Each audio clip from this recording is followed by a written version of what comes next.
Hey everybody, welcome back to the Crushlife Acres cage. We're just about a week away from Thanksgiving, and we're really lucky here in Oregon this year. It's going to be nearly 55 degrees here.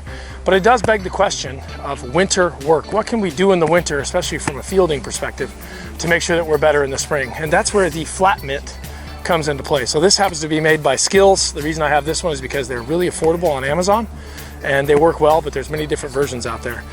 We call it a goofy. When I was a kid, we had a piece of plywood that we did this with, but nowadays there's a few different versions of the flat mitt. So, or the fielding trainer if you're searching online. So there's three basic fundamentals that we have to use in order to field correctly with a flat mitt. First of all, we have to be out front and use it like a spatula instead of like a wall. And what that forces young athletes to do is they got to bend their knees to field the ball out front.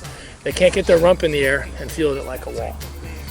Secondly, what we have to learn is to use our hands together. In T-ball, we often call it the alligator. As ball players get older and more experienced, they can bring their hand in from the side a little bit.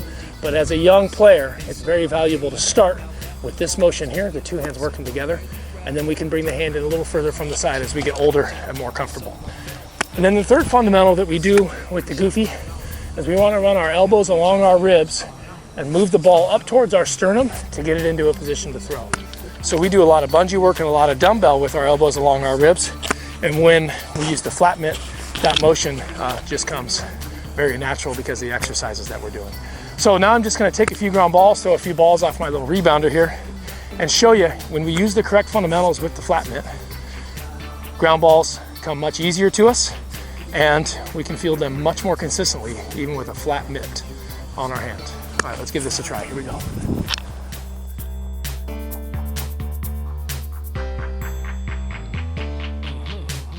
The target is always there. The business is rarely fair. That's why you stay ready, prepared, not scared when the greatest are dared. Think people like it when your game is off? I really doubt it. So stay professional, great. So I don't get a lot of video of the sessions that I do with these young players out here because I'm too busy teaching. But we use this thing religiously. Half the kids that come out here now don't even bring a glove because they know I'm not going to let them use it anyway. But if you can field with a flat mitt in your living room in the off season, it's going to make fielding with a real glove during the season much easier. Get a few baseballs, get a flat mitt, get in the hallway, and get your work in the wintertime to become a better fielder in the spring. That's a flat mitt right there. A great training tool we use at Crushlife Acres, and a good tool for any young player to become better with their hands. Thanks. We stay ready and we never leave the house without the plan of keeping it cool.